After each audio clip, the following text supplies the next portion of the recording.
Hello mga ka-bless, itong design na gagawin ko ay hindi to order sa atin or chinek out or pina-customize, hindi. Itong ginagawa ko ay isa to sa mga freebies or mga binibigay ko sa mga nag-check out sa akin, lalo na sa mga nagpapa-customize. Lahat talaga ng mga nagpapa-customize sa akin ay binibigyan ko talaga sila ng freebies ng isang set ng press-on.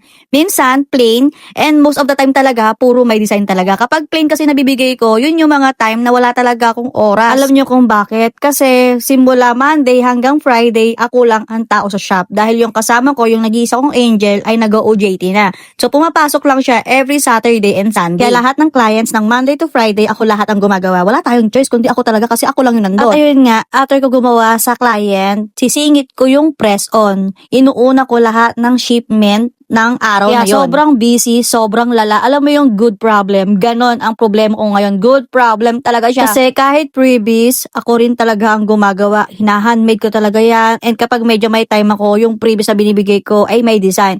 Pero bihirang-bihira talaga akong maglagay or magbigay ng freebies ng plain. Actually, yung binibigay ko isang set na freebies ng press-on, para lang talaga yun sa mga nagpapa-customize. Pero kapag meron naman ako mga extra na freebies, binibigay ko siya, binibigyan ko din yung mga nag-check out ng mga 150 pesos. Alam mo yun, yung mga tag 150, 199, yung mga ganon. Sa press-on namin, hindi mo na kailangan bumili ng separate na nail glue kasi meron na yung mga kasama. Nail glue, jelly sticker adhesive, wooden stick, e-file at alcohol pad. Meron siyang mga kasamang ganun. Anyway, tapos ko nang gawin yung pang previous ko. So, ilalagay ko na siya sa card ng aming Bletchy Nails. May mga nagpi-PM sa akin, gustong magpagawa ng card para sa press-on nila. Ang problema kasi, gusto ko man din, yun nga.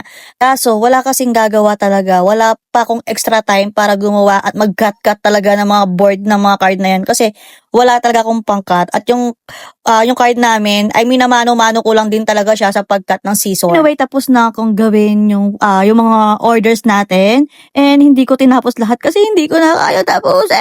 Alam mo yun, sobrang blessed ko talaga kasi pinipil ko siyang matapos, maubos. Pero hindi ko talaga siya maubos-ubos. Kaya sobrang thank you ako sa mga nag-check out, sa mga nagpapakustomize. Sobrang salamat po talaga. At may mga umuulit na din talaga. At may mga nagtatanong din kung meron tayong block up. So, as of now, wala pa tayong block up talaga. Kasi dito pa lang sa orange up. Ang lala, kaya pag sabi ko, pag dumating talaga yung panahon na libo-libo, ay kailangan ko na talaga kumuha ng taong kasama ko sa paggawa ng press-on. Hindi ko talaga inaakala na ang dami palang gustong gumamit or mga gumagamit ng press-on.